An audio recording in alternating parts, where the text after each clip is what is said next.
रहमान रहीम मैं ਤੁਹਾਡਾ ਖਾਦਮ ਚੌਧਰੀ ਆਬਦ ਅਵਾਮੀ ਮਸਾਇਲ ਦੇ ਨਾਲ ਪਿਆਰੇ ਦੋਸਤੋ ਸਿਆਣੇ ਆਦੇ ਨੇ ਕਿ ਕੱਖ ਸਾੜਿਆਂ ਕੋਲੇ ਨਹੀਂ ਬੰਦੇ। ਸਾਡੇ ਮੁਲਕ ਦੇ ਵਿੱਚ ਇਸ ਵਕਤ ਜਿਹੜੀ ਸੂਰਤ ਹਾਲ ਬਣ ਗਈ ਈਦ ਉਲ ਅਜ਼ਹਾ ਦੀ ਆਮਦ ਹੈ। ਸਾਰੀਆਂ ਮਾਰਕੀਟਾਂ ਖਾਮੋਸ਼ ਨੇ, ਬਾਜ਼ਾਰਾਂ ਦੇ ਵਿੱਚ ਰਸ਼ ਨਹੀਂ ਹੈਗਾ, ਸਾਰੇ ਕਾਰੋਬਾਰ ਠੱਪ ਨੇ। ਜੇ कोई किसी जानवर रखे हुए ने तो जानवर जिन्हें बेचने ने वह भी परेशान है, जिन्हें जानवर खरीदना वह भी परेशान है। अगे अजकल आते बाजारों के विच जानवर बड़े होंदे सी, चहल पहल होंदी सी, लेकिन इस वक्त कोई ना व्यापारी है तो ना कोई खरीददार है। उनकी वजह ये इवें हो गई मुल्क दे विच सारे कारोबार हर गल दी कि इवें जिवें किसी शै नूं सप सुंघ जाता है। हर पासे खामोशी हो गई है और उनकी खामोशी की वजह की है कि साडा किसान जड़ा है वो खुशहाल नहीं है। साडे किसान की हालत बुरी है। अगर साडा किसान खुशहाल होंदा, बाज़ारां दे विच मार्केटां दे विच हर पासे हर बंदे को पैसा होना सी, रश होना सी, चहल कदमी होनी सी, बाज़ारां दियां रौनकां उवें बहाल होनियां सी। इस सूरत हाल दे विच आद किसान जदों खत्म होया हर शै खत्म हो गई। किसान साडे मुल्क दे विच रीढ़ दी हड्डी दे मनेंदे, किसान गया तो सब कुछ गया। दूसरी सूरत हाल ये बन गई ईद उल अज़हा दे कि मैं एक मिसाल देना भी मैं एक कट्टा सांभिया, अज 10-15 दिन हो गए, चंद भी अज को 3-4 हो गई है। व्यापारी आते ने उन्होंने वेखते ने, तस्वीरां बनाते ने, जाते ने, चुप करते। कट्टा मैनू वेखी जाता, मैं कट्टे नूं वेखी जाना, किसी पासे कोई गल नहीं निबड़ती पई। की वजह बन गई कि पैसा को नहीं, किसान को पैसा को नहीं, तो किसी पासे मार्केट सारे ठप ने। परेशान है जिन्हें बेचना वो भी परेशान है। सारे मुल्क के कारोबार ठप, सारा निज़ाम ख़त्म हो गया।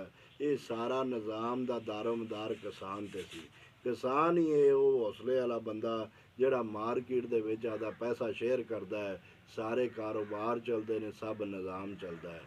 मैं दुआ करा अल्लाह पाक साडे निज़ाम नूं ठीक करे, साडे किसान नूं हिम्मत ताकत देवे ये बर्दाश्त करन दी। एक किसान नहीं मरिया, इहदे नाल सारे ही मर गए।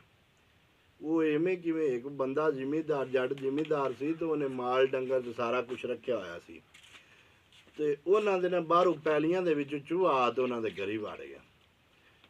वो जट जिमीदार की बुढ़ी ने वेख्या भी चूहा आ गया तो उन्हें कड़की मंगा ली भी इनू तो फड़िए। तो जो कड़की घर दे विच आई तो चूहा बजा तो उन्हें जाते ना पहले उन्होंने घरी जरा कुक्कड़ सी ना उन्होंने जाते उन्हें आख्या भी घर दे कड़की लग गई। तो कुक्कड़ आ गया भी मैनू कड़की नाल की असर है। वो बकरे को गया, बकरे ने उन्होंने आख्या भी मेरा, उन्हें भी उनका मजाक उड़ाया भी कड़की ना मेरा की असर है। वो घर दे विच एक डग्गा बज्झा होया सी, वो डग्गे कोल भजदे गया तो डग्गा भी हस्या। उन्हें आख्या मैं एडा वड्डा कड़की दे मैं पूरा ध्यान हाँ। सूरत हाल ये बनी भी वो रात का हनेरा सी, किसान की बुढ़ी जिहड़ी सी वो कोई शै लभन लगी तो वो उनका हथों कड़की कोल गया तो कड़की दे विच सप फसिया पिया सी। वो सप उन्हूं लड़ गया। वो सवेरे सवेरे कोई 4 उन्होंने पुछण वाले आए तो उन्हें सारा ना पहले तो कुक्कड़ नूं छुरी फेरी, उन्हें कुक्कड़ फड़ ते लियाओ। तो कुक्कड़ फड़ ते लिया तो चूहे ने आख्या मैं तुहानूं पहले दस्सिया सी। उन्हें कुक्कड़ च कीता, उन्होंने खुआ चा वो ना बची, वो गल मुक गई, वो मर गई। वो ना वो जदों मरी तो उन्हें जड़ा ना उन्हें वो बकरे नूं छुरी फेरी चा, बकरा करते तो उन्हें किहड़े 4 भैन भराए उन्होंने खुआया चा। हड़ते उन्हें जिस दिन कोई चलीसमा सी उस दिन उन्हें आख्या भी अज आदम आवाम चौखी होनी तो आप जरा ना डगे नूं फड़ीए जाए। वो डगे नूं लई जांदे, उन्हें आख्या भी डगे ने चूहे ने पुछया सुना बई तू तो हसदा से भी मैं कड़की वे पूरा ध्यान हाँ। तो वो डग्गा उन्हें कीता तो उन्हें आदा वो भुगतान कढ़िया। मेरी गल करन दा मकसद ये भी ये सारे निज़ाम दा विच अगर एक किसान जिहड़ा मरिया तो समझो ये सारे ही मर गए। ये सारिਆਂ ਦੇ प्रोग्राम ਜਿਹੜਾ ना ख़त्म हो गया। किसान ਦੇ ਨਾਲ ही सारे प्रोग्राम ने। तो प्यारे दोस्तों किसानां दे हक दे विच आवाज़ उठाओ। ये किसान जे तुहाडे मुल्क नूं खुशहाली विच लियाउण वाला, इहदी मेहनत ही ये साडे मुल्क नूं खुशहाल करदी है।